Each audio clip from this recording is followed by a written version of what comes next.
Welcome into the PHNX Suns post-game show brought to you by the DraftKings Sportsbook app, America's #1 sportsbook app. Don't forget to subscribe wherever you get your podcast and leave us a 5-star review. Unfortunately, the Phoenix Suns fell to the New Orleans Pelicans tonight, 118-103, and the series is now tied up 2-2, and we're in the dive bar, and I'm not happy about it. How are you guys feeling? Go ahead, Espo. I don't even know where to go. That's the problem right now because the Phoenix Suns aren't playing like the Phoenix Suns. They play with no energy, no heart, no hustle. They got beat senseless in that fourth quarter. This is the worst nightmare right here. I said from the very start I did not want to play the Pelicans. Right. This is the reason why I didn't want to play the Pelicans, because they're young. They have guys that are capable of taking games over. Brandon Ingram did a very good job of pacing them in the first half and a little bit in the third quarter, and then everybody else picked up the slack. And it's almost, if you didn't know which team was which, you would think that the Pelicans were the #1 seed the way they got inside the Suns' head this time in that second half. Very uncharacteristic. I'm just, hey, it's a 3-game series, man. And this the Suns have their work cut out for them, for sure. Yeah, this is true. Like, listen, I know it's not over. However, I'm super disappointed because this is 4 games now, and even though it's tied 2-2, it's still 4 games now where I haven't seen the Suns play to what their standards of basketball is, and I think that hurts my feelings a little bit because it's like we've done this all season long, and then we get into the playoffs where it actually matters, and we just don't show up in the way that I expect them to show up anyway. You know, it's so funny though, and I know a lot of people are going to be talking about the refs, and we'll get to that point too. But if you look down the stretch of the season, there was a lot of games where the Suns were completely outnumbered on the free throw line, one way versus another. Like, you can go back and look at the stats. So the fact that they were outnumbered tonight isn't really as big a shock. I'm not as concerned about that as I am just their overall lack of execution in a variety of different spaces, which we'll get into here in a second. You know what I'm most concerned about? Monty Williams is getting out-coached by Willie Green in this series. Willie Green has the better of his mentor, and that should not be happening for a guy that has been Coach of the Year named by his peers last year, and we've stand for him to be the Coach of the Year overall this year. He needs to be better as well.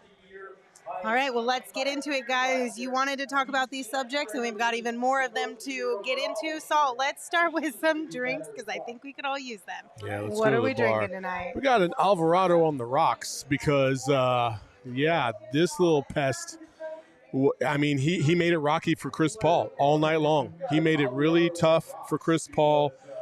He was a nuisance. He was annoying. He was very Pat Bev-like, if you will.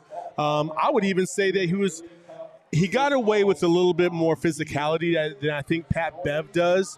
But he doesn't flop as much, I would say. But he's still an annoyance. He's an absolute annoyance. And he changed the tide in that third quarter just by being the pest that he is. He got that 8-second call, which was just, again, Chris Paul should not have gotten into that kind of – he kind of got out-psyched for a second there. You know what I mean? Like, and you just don't expect that to happen. You know what should have happened? DA or bringing Ish Wainwright or JaVale McGee. Somebody should have said a hard pick that knocked that guy in his ass at some point and gotten physical with him. This kind of annoyance needs to be met with a hardline stance from somebody on this team. And they just got psyched out by him and let him get in their grill, let him get in their head, and they couldn't shake it. I mean, it just seemed like throughout this whole game there were moments that you could point to and be like, yeah, the Pelicans got them flustered. Or the Pelicans are making them play to their pace. Or the Pelicans are making the Suns play to their style of basketball. And I think that's one of the things that is most surprising to me, because all season long we have seen for the majority of time the Suns are the one who control those elements of the game. It's very rare that they allow a team to to lead them in a game, you know what I mean? And let the other team dictate how the game is played. Yeah. And I think we've seen that at least points in time through all 4 of these games. The Suns lost their focus in one specific way. You got to control what you can control. And it seemed like from even the first half, the Suns were kind of a little haywire-y. They seemed like they were playing a little uncharacteristic. They were really worried about chirping at the Pelicans, and it seemed like for everybody that was on social and it seemed like that the Suns had gotten under the Pelicans' skin in Game 3. You wouldn't know it by this game at all because the Pelicans absolutely got under the Suns' skin and rattled them. That third quarter, I haven't seen a third quarter like that from a Suns team in a very, very long time. I know they've been outscored in the third quarter. I'm talking about just their nerves were like out of whack. They were all over the place. They were chippy. They were getting upset because the fouls weren't going their way, and then they were forcing up shots. Eddie Johnson was pointing it out several times throughout the broadcast that the Suns weren't initiating the contact enough to get some of those calls, or at least force the refs to make some of those calls. And so they were kind of getting bailed out a little bit. The Pelicans were. And then they come up, and they're just throwing their body into the Suns left and right, and they're getting all these calls. Now, I know some of these calls were absolute dog shit. They were. But at the same time, you got to play aggressive. And nobody can watch this game and say that the Pelicans were not the absolute aggressor tonight. Look, I'm not going to play this everything's rosy game here. It's not. This is not where you want to be. But there's adversity in most playoff runs and most championship runs. They were down in the first round last year to a much more talented team, I think you would argue, in the Lakers. But all hope is not lost. You come out in Game 5 and you play your game, you dictate the pace, you be the aggressor, and all of a sudden you're up 3-2, things feel a lot better. But tonight was worst case scenario, worst we've seen them play in a very long time, and they lost all composure. And they're the veteran team in this series. You can't have that happen. And you got to come back to New Orleans. Yeah, it's guaranteed now. And the way that crowd was tonight, you can't tell me they didn't have an effect on not only the refs, but also the Suns to a degree. Yeah, and the Suns fans have to step up on Tuesday night and give that same advantage to these Suns. Yes, we have a super chat from Manuel. Thank you for that. It said, ladies and gentlemen and Suns fans alike, I implore thee, do not fret. Many a champion had their limits pushed in the first round. 2010 Lakers, 2014 Spurs, both lost games by 20-plus points. Both won in 6 or 7. We good. Thank you, Manny. Appreciate it. While I'm trying to lean into that side of thinking and feeling here, I wouldn't say that I'm full-blown, doom and gloom. I don't think the series is lost by any means. I do fully have faith that the Suns can come back and win this, whether it's in 6 or 7. However, beyond this, I think that's where the concern is, and I know you're not allowed to get too far ahead of yourself, but I'm just a little bit concerned with just what we've seen over the last 4 games. It's just been really frustrating. And then if we're just going back to tonight alone, that third quarter that you were talking about, they ended the second quarter so well. They went into the locker room at halftime with all the momentum. I want to know what's happening in these locker rooms that is so drastically different that allows the Suns, regardless if they have the lead or not at the break, to come out and play the way that they do in third quarters throughout this series. I mean, the Pelicans started the third quarter on a 10-2 run. That's been the Suns all year, though. I know, but what is it? Well, again, going back to your original point first, though, I'm not going to say I'm not worried because now it's a 3-game series and we didn't think we would get to this point. A lot of people thought it was going to be a sweep or 5 games, right? Now we're going to go to 6 no matter what. And you're playing with fire because you're one injury away from things going really, really, really bad for you, and I'm knocking on wood right now. You already had that one injury. Well, if something else happens, you might be completely effed, okay? Yeah. And then on top of that, it's the way the Suns have played these last 3.5 games that has me concerned. The Pelicans have largely outplayed them for 3.5 games. They got lucky. The Suns got lucky with a couple spurts by Chris Paul to cement some games, which was great. Outside of that, I mean, it's been the Brandon Ingram show for the most part. He's been unbelievable. He has been the best player in this series. That's not even a doubt. As of tonight, I would have argued going into tonight, Chris Paul was right there with him. So the difference, though, is that Brandon Ingram is being relied on the entire game to carry his team offensively. Chris Paul is just trying to get his team to the fourth quarter, and then he produces in the fourth quarter. That's perfectly fair. I think you're right there. You bring up the future series and being concerned about that. I think this may just be one of those awful matchup series where these guys just happen to match up in every way that you wouldn't want a team to match up. Plus, their head coach knows every freaking secret you have because he was in the room for the beginning part of this team coming together.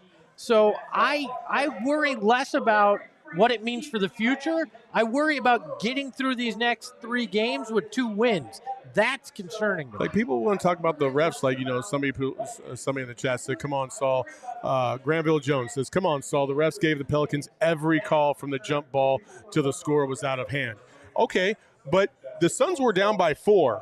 And there was a lot of hustle plays and offensive rebounding that the Pelicans were just absolutely laying the wood to the Suns on that I just can't get past. Alvarado being a pest. Like, all these small – Herb Jones making a big impact, blocking a lot of shots at the three-point line of all places. Like, there's more to it than just the refs. Yeah, but I actually agree with the Girthlings in the chat. Because what happens is the refs make those bad calls. You can't get anything. It snowballs mentally, and that helps the Pelicans get in your head because I'm going to drive the hoop. They're going to hit me. I ain't going to get a call, but the Pelicans are going to get that call, and that starts to get in your head, and that's how the Pelicans start to throw you off your game because the refs started, and it just snowballs from there. But I think the refs had a huge part in this game. But they got through it in the first half. But and it wasn't until the third quarter that it really got bad. No. Yeah. People were pissed off about the refs in the first half. It got bad in the third quarter. And the Suns got past it. They got past it. Veteran teams find a way to get past it. Until it and gets they got so bad in the third. They got absolutely worked. The third, the refs were the worst, and the Pelicans stretched it ahead. They were still in the game in the fourth quarter. They were down by 4 and then gave up a 20-2 run. You can't sit there and tell me that the refs were the only reason. The Suns didn't even execute at all. They didn't execute at all. DA didn't get the ball but 3 fucking times on jump shots. Like, there were so many things that were wrong with the Suns. Monty got out coached. You led off the show by saying that. It's not just the only reason. It's not just the refs. I said it led to what you were saying. It's not just the refs. Okay, time out. We are clearly a little heated in here, a little frustrated. The guys letting it all out, as you should. Let's just go one at a time because I feel like it's hard to hear you guys. I love you too. I feel like that was maybe a little bit harder to hear. So what I'll do is I'll put a timer on my clock, okay? I'm going to legitimately time you guys, okay? I'll give you 40 seconds. Okay. 40 seconds? Oh, my gosh. Yes. Who gets to start? Rock, paper, scissors. Ready? 1, 2, 3, go. Shoot. Okay, Saul gets to start. Good, Saul. Up to 40 seconds. What are we talking about? I already said everything I needed to say. But nobody could hear you. You guys were yelling over each other. Nobody could hear you. I gotta remember what I just said. Okay, cool. 40 seconds to talk about the officiating. Go. I understand that the refs were a big part of this game in terms of, the calls. It was very one-sided. But at the same time, this is a veteran team. They should know how to get past these moments, and they didn't prove that. You wouldn't know it by watching this game who the veteran team was by the way they played. I got 20 seconds left. Execution from beginning to end on both ends of the court was sorely lacking, and to me, that's the reason why they lost. Espo, my guy, just said Monty got out-coached. Well, Monty got out-coached for a reason. It's because his players didn't come through. They were wildly inaccurate all over the court outside of DA, and that's another big problem. All right. Espo? 40 seconds on the dot. You have 40 seconds. Go. I do not disagree with you. It's not just the refs, but what happens here is the refs start making bad calls. It starts to snowball, and it gets in a veteran team's head, which then allows the Pelicans to get into their heads as well. The offense couldn't operate because they knew every time they try to go to the rim or they got any kind of physical contact, they weren't going to get the call. And that starts getting at you. Now, Monty did get out coached. They did get out hustled, but I think it started with the refs planting that seed of doubt in their own head. 35 seconds. All right, we got a super chat from Taboo's Tidbits. Thank you so much. They said, we were 27th in free throws attempted during the regular season. We don't get a great whistle. We need to control the controllables and play more physical. Saul and Espo showing more fight than the Suns. Thank you for your super chat, Taboo. We appreciate you. My opinion on this is that I don't think the officiating was as bad in the first half as it was in the second half. But I do agree with Espo in the sense of the snowball, but more so snowball of momentum changes, right? If the Suns get on a little bit of a roll and all of a sudden we've got 2-3 whistles in a row against them, it shifts the momentum to the Pelicans side. It creates more frustration for the Suns, and it adds more fuel for the Pelicans. If the roles were switched, you would say the same things. Like, those whistles helped propel the Suns to get their momentum. And I think that's the biggest thing here in this second half, is it just like deflated that team. And it's not entirely that by any means, because we've also been talking about third quarter Suns all season and just how they seem to come out and just not have any spirit or any fight in that third quarter. Yeah. But I do think the refs owe part of this game, or have some fault in this game as well. And the reason why, mostly, is because Monty also said that. And we all know Monty doesn't talk about officiating that often. Yeah. Gerald Bourguet, who hopefully will join us here shortly, spoke with Monty and tweeted out that Monty said, I'm going to say this, 42-15 in free throws. Said you can slice it any way you want, but in a playoff game that physical, that's hard to do. Also said the Pelicans flat out outplayed the Suns, but said they need to take a look at that disparity, and that he, quote, shouldn't have to get in front of a mic and feel like I'm going to get my head chopped off. So. And he got a technical in this game. You know Monty Williams is pissed off when he combined those two things. There's obviously something a little bit more going on. He probably said, gosh darn you, and that was it. How dare you, Monty? The other thing, too, is that, like, nobody on this, or not nobody, but this team isn't as getting to the rim as often as I think the Pelicans are. And I think that's a big reason that you could point to, at least for portions of the discrepancy between those two. There's a couple themes that I've been saying all season long. And the main one to me is, I said from the very beginning, if the Suns are going to win a championship, what needed to happen, Espo? What did I say from the very beginning of the season? That would require me listening. Yeah. Okay. Well, cool. DA had to be that third guy. Yes. DA had to be that third guy. And DA had a good night. He just didn't get enough of a good night. And we literally sat here watching three-point shot after three-point shot after three-point shot go up. Nothing, no action for DA. DA not even touching the ball anymore on the at the top of the key. They usually run the action around him. They stopped doing that completely. Payne was throwing rocks in the ocean. Like, it was awful, awful, awful. And that's what I keep talking about when it comes to, I understand the refs were a big part of this game, but in the fourth quarter, you were still there. You were still right there. And you just didn't execute at all. You didn't execute at all. And you just let these dudes run you out of the gym, and that was game. Like, they got to be better in these situations and actually run actions for players that are producing. And Monty, that's where he gets out-coached. So DA shot 11 of 14. The rest of the team shot 45%. He was the only one making consistent shots. And him and JaVale McGee. JaVale McGee was perfect from the floor as well. The Suns' center position is what's going to win them this series.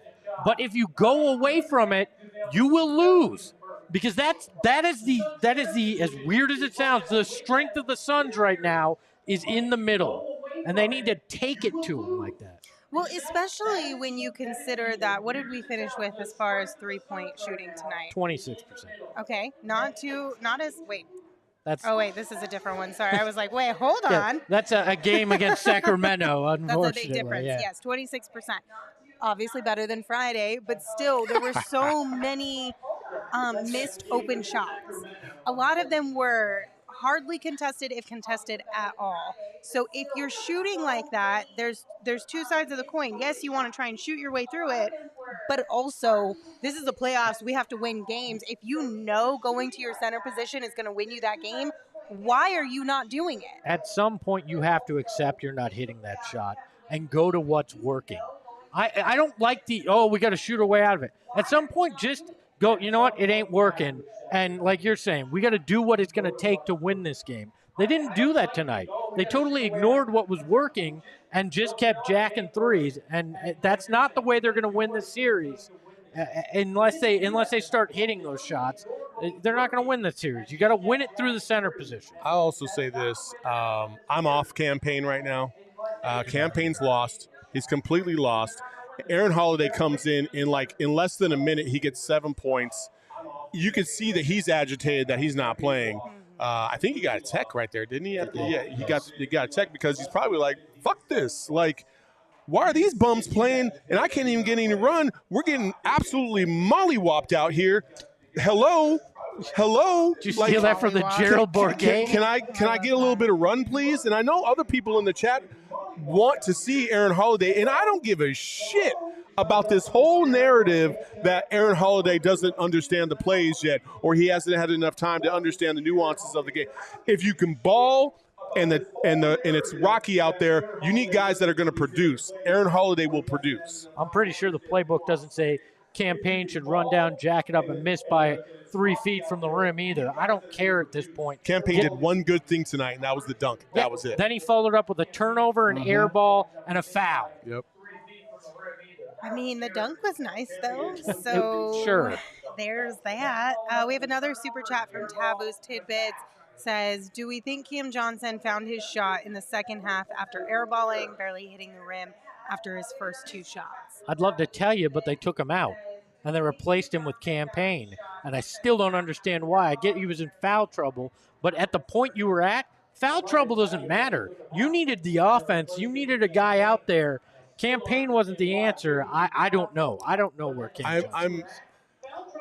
I mean, again, Willie Green's doing a very good job of putting guys in position to take away the Suns' strengths. You know, that's why guys like Torrey Craig aren't effective tonight. That's why the backdoor cuts aren't there. Like, they're doing a great job of really forcing the Suns to shoot from the outside. And through the season, the Suns, that if you had to say that there was a weak part to their game, the perimeter shooting was a weak part, right? And without Devin Booker, it's even more of a weak part. Like, I'm telling you, man, this is the reason why I did not want to play the Pels. Is D-Book walking through that door? No. I think there's a chance. Okay. It'll be a week since the injury. On Tuesday? There's a slim chance on Tuesday. There's a definite chance if their backs are against the wall going back to New Orleans on Thursday. I don't think that's going to happen. But I wouldn't put it past him, though, if there's – if you can't win this series with Devin Booker and you have to force him to play in Game 6 and possibly re-injure himself, you're absolutely sacrificing the future for the short term. Even if you're facing elimination, you should be able to beat the Pelicans. We all believe that we can beat the Pelicans before the series started without after Game 1 or after Game 2, sorry, when Devin Booker got hurt. Why should that change now? I mean, I get panic mode, but, oh, man, that's the ultimate panic mode move if that happens. Look, you should be able to beat this team, but they're proving that they can't right now. They need something. They need something to jumpstart that offense, and they're not getting it from anybody on the bench. Maybe it is switching Aaron Holiday and Payne. Maybe that's the move in Game 5. But Monty needs to make adjustments and figure out something because this ain't working. Well, I guess we'll find out. Do you think it would be a disservice at this point in time or worth exploring? We talked about this in the pregame show, swapping Landry Shamet and Cam Johnson in the starting unit. You can try. I mean, but are we at that point? I mean, that seems like okay. I don't know. What does that change, though, fundamentally? It means, okay, Shamet's with those starters. He's not hitting. Cam was hitting kind of. I don't know. There's not an easy answer here, but you got to figure out some adjustments to make at this point. I didn't understand Cam Johnson starting in the first place. I thought Landry Shamet should have done that. That's what's happened in the past. I don't know why that changed now because you're in the playoffs. I think it had to do with size, right? I guess. Trying to match the guess, but that shit ain't working either. Like, it's not mattering right now. It has worked in terms of rebounding. They've closed that rebounding gap each of the last 2 games since Cam started. I don't know if that was the thinking, but obviously that's not enough to help them win because tonight the rebounding gap was as low as it's been in this series, and it hasn't made a difference. Okay, so one thing that I do want to ask you guys about, and this is just me kind of complaining a little bit here. No shade, but I am going to throw a little bit of shade. All throughout this game, in our comments on Twitter, I have seen so many people be like, I don't want to see a single minute more of Payne. I don't want to see a single minute more of Landry Shaman. I don't want to see a single minute more of JaVale McGee, of Jae Crowder, of Torrey Craig. Who else are we going to play then? Somebody even said Mikal Bridges.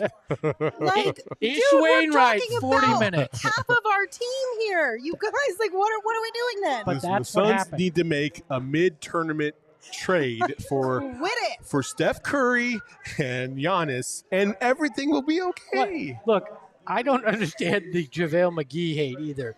The dude's been great offensively this He entire gives up series. points, and I get that. But at least Everybody's he's giving up contributing some points. At least his flaws are being outweighed by his contributions to an extent. Everybody's giving up points. Nobody's stopping the Pelicans, especially in this game. I don't know. All right, let's take a quick break and let's name our draft king of the game. We're going to give it to the referees tonight because we already went into this one, so we won't hash it out too much. 28 fouls against the Suns, 16 against the Pelicans. 42 to 17 free throw. Yeah, shooting, pretty right? big issue. NBA playoffs should mean next level basketball. Not here. But you can get in on the action with DraftKings Sportsbook, an official sports betting partner of the NBA. This week, new customers can bet $5 on any team to win and get $150 in free bets instantly. Hope you didn't do it on the Suns. You win no matter what. Plus, place a same-game parlay each day with 3 or more legs and get up to $25 back if one leg does not hit this week at DraftKings Sportsbook. So download the DraftKings Sportsbook app right now. Use promo code PHNX. Bet $5 on any NBA team to win their game during the first round of the playoffs and get $150 in free bets. That's promo code PHNX at DraftKings Sportsbook, an official sports betting partner of the NBA. Just a reminder, that is 21 and older only, Arizona only. Gambling problem, 1-800-NEXT-STEP. New customers only, minimum $5 minimum deposit. Eligibility restrictions apply. See DraftKings.com/sportsbook for details. All right. Do you have something? Saul, you're the basketball X and O's mind at the table. Just going to put this on you because you played high school ball. I played in college too, buddy. Very, very briefly before the Okay. injury took you out, right? Several years. Okay. Cool. But defensively, is Willie Green doing something that you feel is affecting, in particular, these three-point shots? Or is this just the Suns have had the worst dry spell we've seen this season at the least optimal time? Well, I think, first of all, length is a problem. I mean, listen, the Pelicans have the ability to switch no matter what, unless Valanciunas is out there. Then you just drive right by him. But, yeah, I think the Suns have sped themselves up. When I watch Cam Johnson, like when he makes, he's settled, he's smooth with his shot. When he misses, I can tell he's sped his process up a little bit. Landry Shamet, I feel like, has been sped up all season long. Yeah. Every time Landry Shamet takes a shot, I never feel like it's going in because it's flat, it doesn't have enough high arc, and it seems so rushed, so fast. It's like it's a line drive, you know what I mean? And I just, and everybody else, honestly, they're just not the best three-point shooters. Like, they just aren't. Mikal Bridges is a serviceable three-point shooter, but even he got a shot block tonight.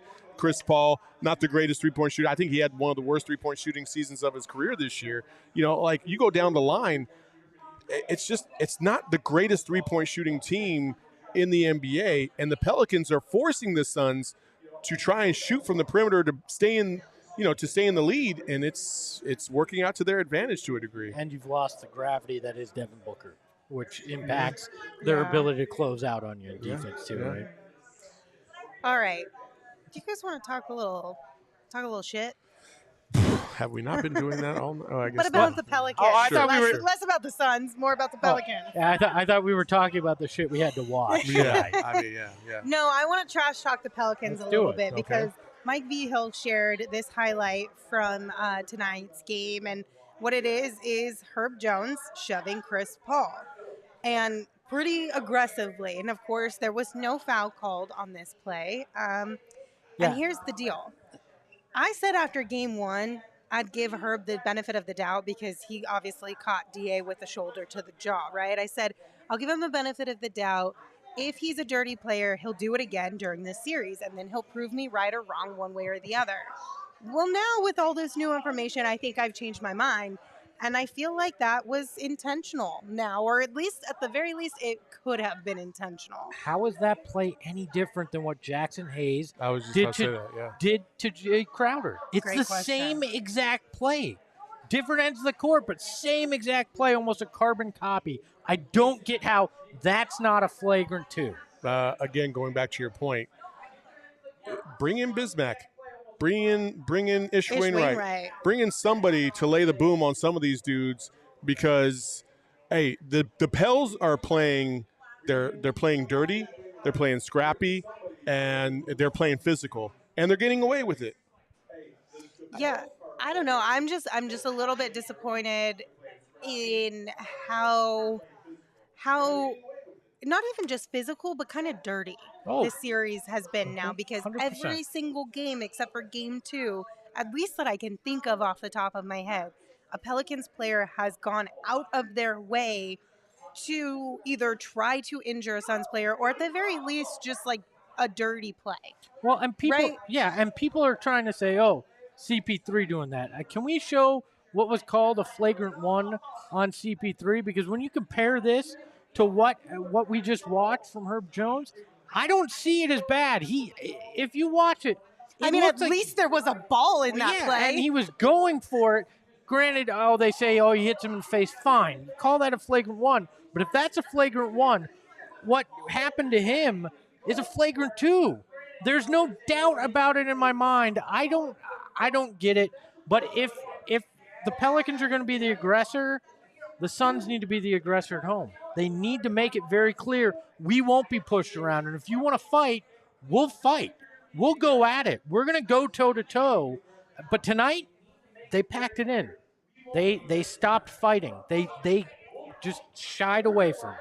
I don't know if this is true or not, but earlier in the comments, somebody had said that Cam Johnson, right there, just Splash God says Cam Johnson just admitted that the Suns can't deal with their physicality, which I don't know if that's true or not. We'll probably find out from Gerald here in a few minutes. But listen, there has been plenty of chances, or there's been plenty of games in the NBA where teams get out physical. They just do. And they have to bounce back. Otherwise, they're going to go home. Tonight was one of those games where the Suns got their ass whooped. Okay, they're going to rebound. They'll come back home, and hopefully they lay the wood on the Pelicans and beat their ass so bad that when they go back to New Orleans, they know they don't have a chance to win this series. Well, I just looked on Gerald's Twitter. He didn't say anything about Cam Johnson, but he did say that Chris Paul said on the physicality of this series that it's, quote, like the old NBA, ain't it? End quote. So On one end of the court. it's definitely a little bit spicy, that's for sure. All I know is I just don't want any more injuries. Honestly, on any side. Like, I just don't like injuries at all. Of course, I'm more biased to the Suns, and that's my main concern. But in general, you don't want injuries, especially during this time of the year. Yeah, look, the Suns can deal with the physicality. Yeah. They didn't tonight. Yeah. All right, next thing I want to ask you guys about, we got another F insert player name here, chant, out of the Pelicans crowd tonight. This one was directed towards Jae Crowder. My question is, do you support chants that are in that nature, or do you think they need to be more PG? Look, I got called worse when I was playing basketball, so I don't care. Yeah, but like a whole arena chant, or from like players? 'Cause it's from different. like a student section. Okay. you kidding? I'd love that. Because, look, that means you've gotten into their head. And that's what you pay Jae Crowder to do. Yeah. You pay him to be that guy. Like, You think the Suns like going on the road because they get sunshine and roses everywhere they go? No, they get cussed at. They get called names, and they thrive on it. And tonight, it just didn't work out. I know. I'm just curious. Like, if when we come back here, right, on Tuesday, do we want insert Herb Jones? Just say it, or Linz. whoever. No, Just I'm say not. it. Give the people I'm what they fine want. with it if something I'm happens. trying to keep this family friendly, Saul. I'm fine with it if something happens that it's warranted. Okay. Right? And Jay was in their grill early in this game. I'm fine with it. Now, if you just randomly do it like they did to Chris Paul in the fourth the other night because he was playing well, but when you do something to warrant it, I have no problem with that if you're that frustrated. Go ahead. Okay. All right, we're going to take a quick break because I want to tell you about one of our newest partners, OG's Brands. Stop by your local dispensary and grab some amazing scratch-made THC gummies from our friends at OG's. They just announced their new mini OG's 3-milligram microdose options for those who are not wanting to dive right into their regular 10 milligrams. These will be available on May 3rd, and they've got amazing flavors like orange creamsicle, tropical, and watermelon. If you're interested in trying the amazingly delicious variety of flavors that OG's Brands has to offer, go to ogsbrands.com. That's OGEEZ Brands to find OG's near you. Are you guys ready for some screenshots? Sure. All right, it's time for some screenshots presented by Arizona Department of Health Services. COVID-19 vaccines are free for everyone 5 and older. Those 12 and older are also now eligible for a booster. Visit azhealth.gov for a location near you. Who wants to start? Saul? Espo? I can What's your start. screenshot? Actually, Saul, you should go first, and then we should go to mine. They work together. Sure. Yeah, let's go. My screenshot is Alvarado's a problem from Love Always on Twitter. I mean, he was a problem tonight. He was a little more physical. He was, the thing that I saw the most was when Chris Paul didn't have the ball, he was still like just – every step he took, he was right in front of him the whole time, and he was a nuisance. He was an absolute nuisance. He probably got away with a couple calls or a couple fouls that should have been called, but he got away with them, and he was all. And what's so funny is I forgot who it was about to go at Alvarado, and Chris Paul literally was like, "Man, don't worry about that." Like, so I don't know if Chris Paul was necessarily rattled, but he did. It was an issue to deal with. And we saw that with the 8-second call. And they tried to get the ball out of Chris Paul's hands to avoid those kind of things. And Chris Paul got close several times to those 8-second calls, and he finally got called on one. We can go to mine, which ties in with this as well. My screenshot was a reply. I had said on Twitter, which I had said on last game's show, that Alvarado looks like a rejected character from Pirates of the Caribbean. And one of my followers on Twitter said, my wife actually said he looks like the Dr. Pepper guy, and the little tiny Dr. Pepper guy with the high-pitched voice, and they included a photo, and now I can't unsee that. Alvarado looks like the Dr. Pepper guy. So. When you said Dr. Pepper guy, I was like, I'm so confused as to what you're saying, but now I get it. I get it. It makes a lot of sense.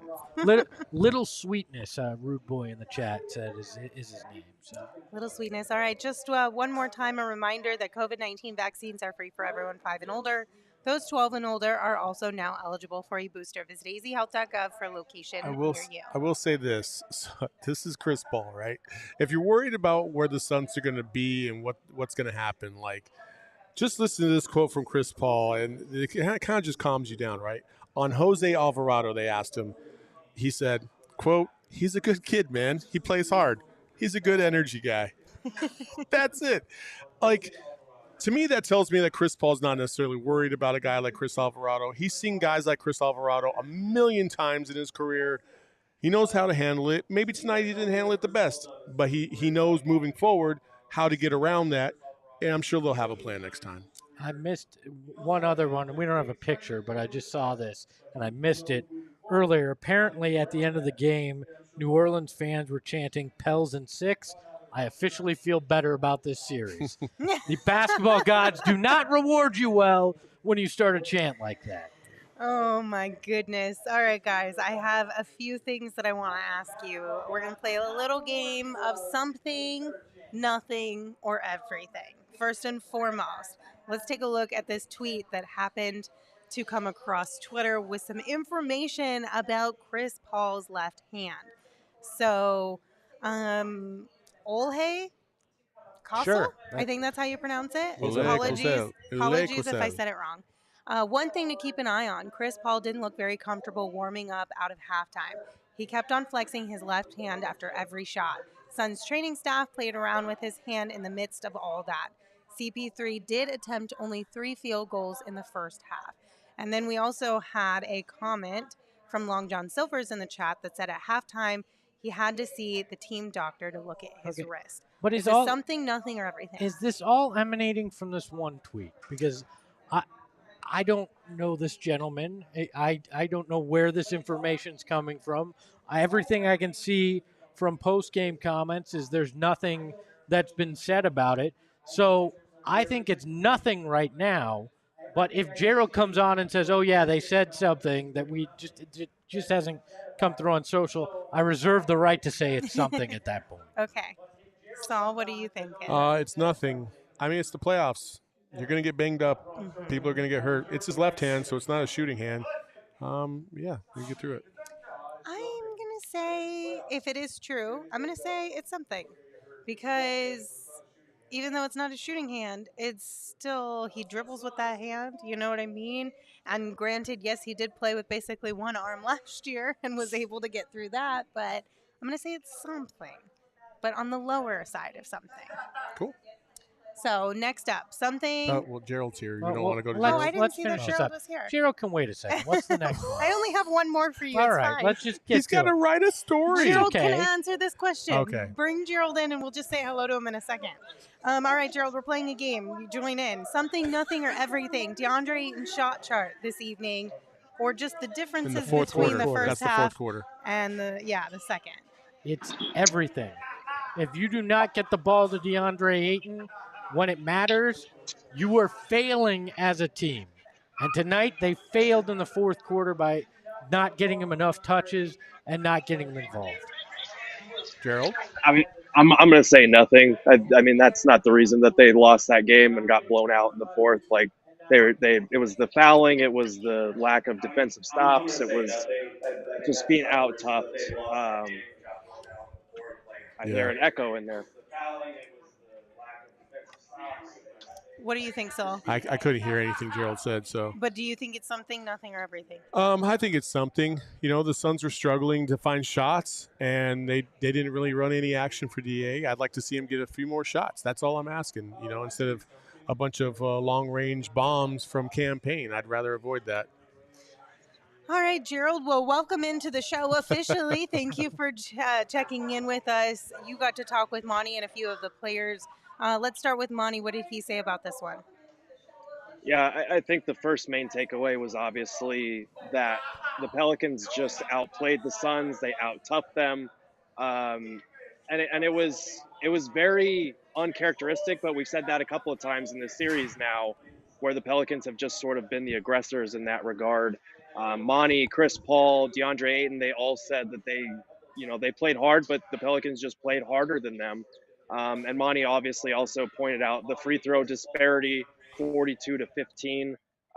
He said, in a game this physical, that's really hard to do, to have that kind of disparity, especially with how often they're getting shots in the paint. They still outscore the Pelicans, I think 56 to 54 in points in the paint. And that free throw disparity is huge. He said, I shouldn't have to get up in front of a mic to bring this up and feel like I'm going to get my head cut off. So he's not happy. That's about as agitated as I've seen him with the officiating. Gerald, we saw some reports on Twitter, about Chris Paul having an injured left wrist that the training staff had to look at while he was warming up after halftime. Did you guys hear anything about that or any indication that Chris Paul may be ailing? No, we didn't hear anything about that, and he didn't bring it up in his post-game presser at all. Obviously we didn't ask about it, but it's not – I wouldn't be – he seemed fine, and he seemed in a strangely optimistic mood despite how that game went, so I wouldn't read into that very much. Well, that's good to know. Hopefully that remains to be everything that we get from that and just say it was a weird quote unquote report from Twitter, and it is nothing. Gerald, I got a question for you. Fool me once, shame on me. Fool me twice, shame on you. Fool me 3 times. There's a fucking problem. And are you at all concerned now about these New Orleans Pelicans and how they've played so far in this series? One could argue that they've outplayed the Suns for a majority of the quarters in this series. What's your take on that? I mean, you should obviously be a little more concerned than we were the other day because now it's an even series. It's a best of 3, and Devin Booker's still not back. We've seen this Pelicans team find a way to win games despite the 3-point shooting. They haven't had a 3-point shooting night like they did in that Game 2 win. They still found a way to win tonight despite not shooting the 3 ball well themselves either. We keep saying that the lid is going to open and that, we're heading for a downpour with the Suns threes. But if they keep missing like this, we have ourselves a series now. Like, I feel like this Suns team is used to beating everybody. They're used to being the more experienced team or the more resilient team. This Pelicans team has nothing to lose, and the Suns need to get with the program in that regard. This was a very embarrassing performance tonight. I'm just going to say that because there's even without Devin Booker, this team is better than what they're showing. They're not shooting the ball well. They're not defending well. They're fouling too much. And yeah, we can talk about the free throw disparity and whatnot, but they're just getting out toughed right now. And they need to, every game before the game, they have their little pregame stuff that they do, and it's fun. And they talk about how they're the best team in the world. That's what JaVale McGee always says. Now you need to come out and play like it because this is not the best team in the world right now. All right, Gerald, I would like to know your thoughts on Payne, Aaron Holiday kind of situation. We've had a lot of conversation, and a lot of people in the chat have been sharing their thoughts with us as well. Do you think that we need to see more Aaron Holiday minutes over the next handful of games instead of more Payne minutes? I think you need to read and react in Game 5 and see how that's going. I think it's definitely on the table now because Payne has been awful in this series for the most part. I don't think he's made a three-pointer yet in this series. We talked a lot about Jae not making one until I think his 16th attempt or something like that. But Payne has just completely disappeared. So at this point, you need to try something. Like the Suns are good at sticking with what works, and they believe in their system and their players and whatnot, and it's gotten them this far. But at the same time, like in a playoff series, the leash has to be a lot shorter, and you have to be willing to adapt. And I'd actually asked Monty about, how do you weigh regular season results and your pregame preparation and what you want to do, what's worked for you with making on-the-fly adjustments. And he said, we watch the film and we make adjustments on the fly during games all the time. But this might be a situation where you have to at least consider giving Aaron Holiday some minutes. How much further down the bench, how much further down the bench would you go beyond Aaron Holiday? Would you look at Ish Wainwright or Bismack Biyombo seeing more time out there as well? Elfrid Payton? Stop it. I would possibly look at Biz JaVale McGee was very efficient tonight on the offensive end. I think he was 7 for 7, had 14 points, and their bench needed it badly. But at the same time, he gave up a lot on the other end, and they were targeting him a lot in pick and rolls. So I think maybe a more mobile big like Biz in a couple of minutes here and there might be a good thing, especially if they go at JaVale the way that they did tonight. I don't know if I'd go Ish yet. I feel like Torrey Craig has been pretty bad in this series as well. Brandon Ingram was cooking him for that stretch in the third quarter there, but I don't realistically know if Ish Wainwright would have done that much better.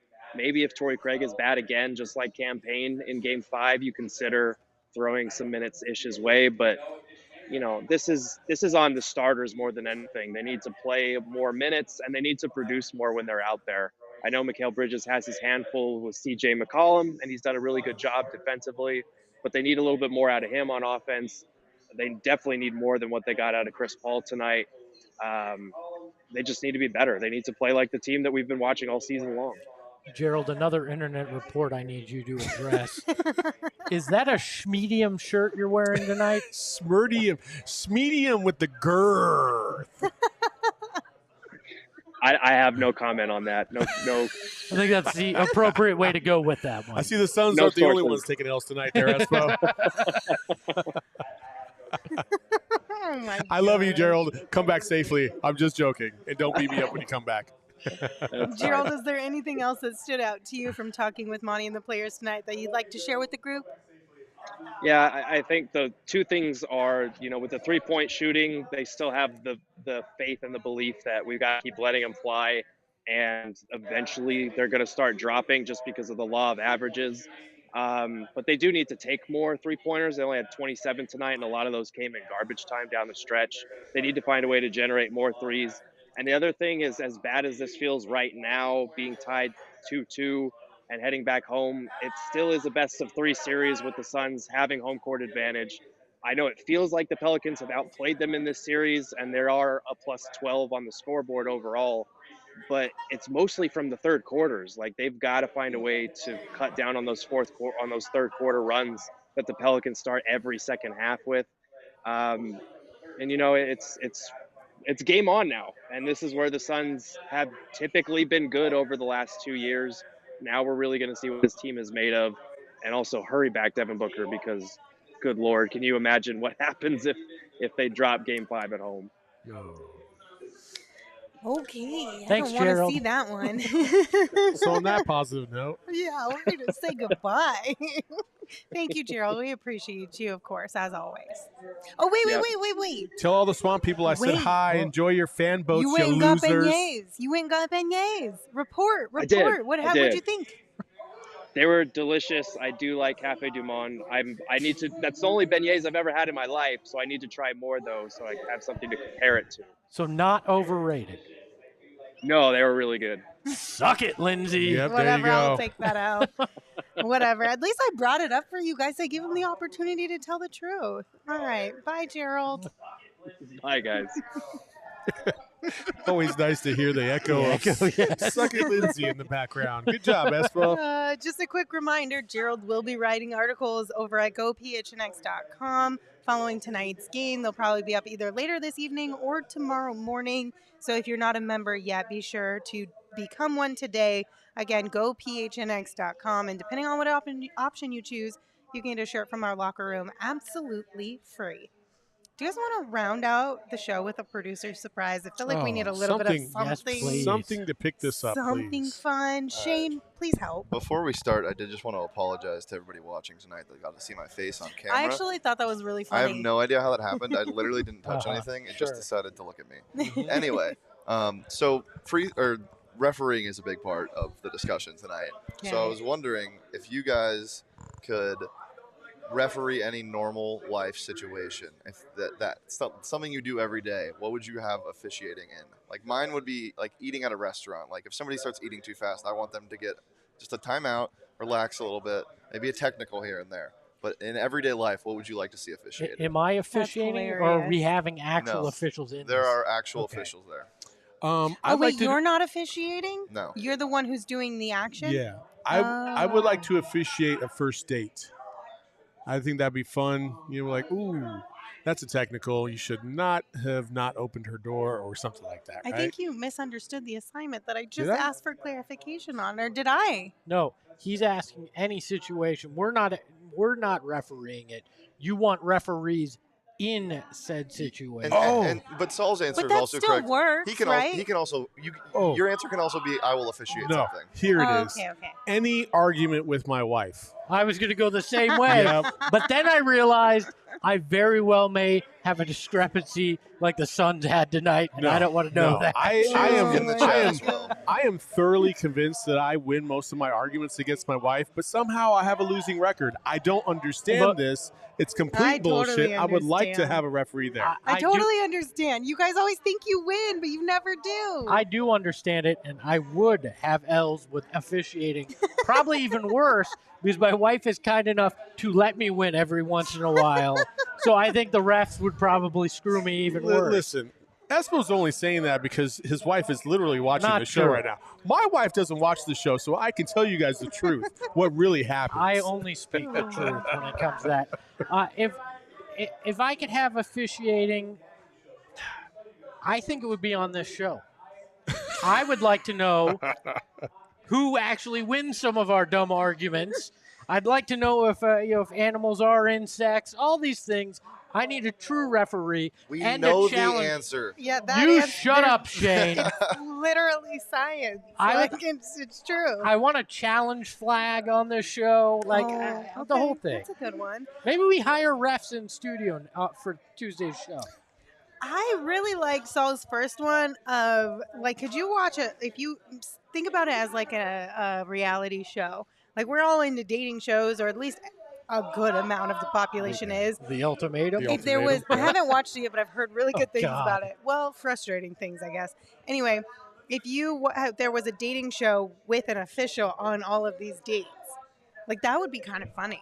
That would be kind of funny. I'd actually like color commentary for the dates instead of an official. Or you could That do would be all fun. three. That's so You could have good. play-by-play, Oh, man. color, and an official. If you could have color commentary just for like everyday things, that'd be so fantastic. Isn't that what we provide when we watch these dating shows, though? Because I'm watching The Ultimatum with the missus, and I'm sitting there yelling, why the hell are we doing this to people? Why would you do that? How does this make sense? Don't go back with that guy. Like, I'm adding the color commentary already to it. True. I actually really liked the suggestion we had in the chat. Where did it go? So says Jay, we need to officiate Twitter. No. I feel like it would be kind of nice if you had like an official, you know how you like NBA officials and it's verified, if it was like Twitter officials and it's verified and they get to come in and be like, you are being irrational right now. Yeah. Stop it. Yeah. Penalty you box. get technical. Yeah, you need to go to timeout. Yeah. What we need I to feel do. like we kind of have that already. Because there's some crazy people on Twitter that have been banned for a little bit. I think it should get fined. I mean, that's aggressive. That's a little aggressive. Yeah, but it's gonna stop. Hit him in the pocketbook. Those eggs talking crap to people are gonna stop real Well, the quick. eggs, Well, yes, then but I mean, half the chat would have fined me for saying the refs weren't the only part of this game. it can't be that's not a opinion bad based. idea. It can't be opinion. I would owe like $200 right now. Thanks, chat. Shane, what would yours be?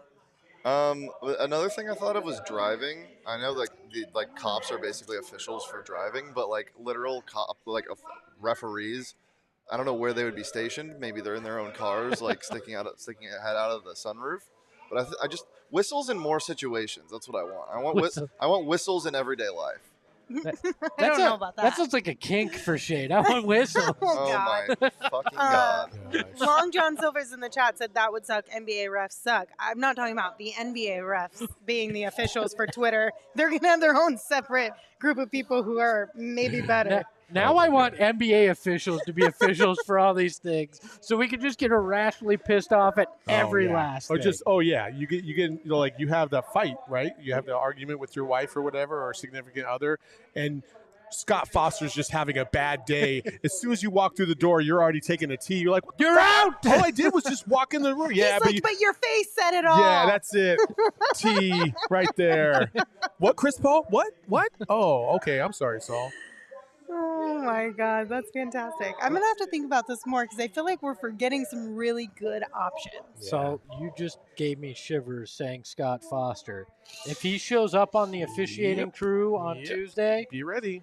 I'm going to throw something. Be ready. Ay vey, I don't And want then to see that. all your fears will come true.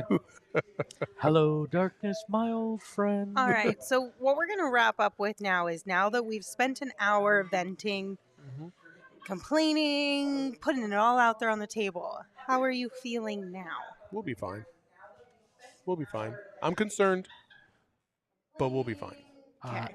Since it'll be at home, I feel much better. The crowd should help this team carry through. And look, this was the first really bad game they've played in this series. I mean, they've been off, but this was really bad. Every time we've seen them play really bad this season, they tend to bounce back very effectively. Hopefully that trend continues. Jake Oberhand in the chat has kind of an interesting thing, and Espo, you and I kind of talked a little bit about this. When Chris Paul has one day in between these games, he just looks exhausted. He didn't look like he had the juice tonight. Yep. And you could probably argue outside of that little stretch in the fourth quarter, he didn't look like he had much juice in the last game. Like, I'm hoping we're not seeing something that may or may not be there. I'm not going to say it's happening, but it's concerning a little bit because he doesn't have that same bounce that we love, right? So he's close to our age. You got to keep that in That's mind. what I feel like shit. So I'm like, how is my guy, the vegan, making it through this? Yeah, I'm like, it's 10:30 at night, and I'm exhausted right now. Yeah, I don't think you can rely on Chris Paul to be like the hero of the series. You have to be able to tap in to other players on this team to step up. It can't just be Chris Paul doing Chris Paul things in the fourth quarter every single game, and that's the only way we're going to win games. Because he's too seasoned. He's leveled up too high. Well, and this is why you need Devin Booker. This is why Devin Booker should have been a legitimate MVP candidate and shouldn't have been dismissed because they had Chris Paul on this roster. Devin Booker makes everybody look better, does so many things. Also, can we please stop with they are saying there's a Chris Paul hand injury? They is some random guy. Until there's a legitimate report, let's not act as if Chris Paul's hurt. Also, it's his left hand, okay, not his shooting hand. Joel Embiid is playing with a torn ligament in his right thumb on his shooting hand. Everybody's going to get injured. Suck it up and get through it. That's just how it is right now. All right. With that, thank you guys so much for tuning in. We appreciate you as always. You can follow me on Twitter at Lindsey Smith AZ. You can follow Saul at Saul_Bookman. You can follow Gerald at Gerald Bourguet. And of course, you can follow Espo at Espo. We'll be back on Tuesday with a pregame preview and of course a postgame as well. Espo, take us home. The suns will come out tomorrow. Bet your bottom dollar that Tuesday. Ahoy, hoy. There'll be sun.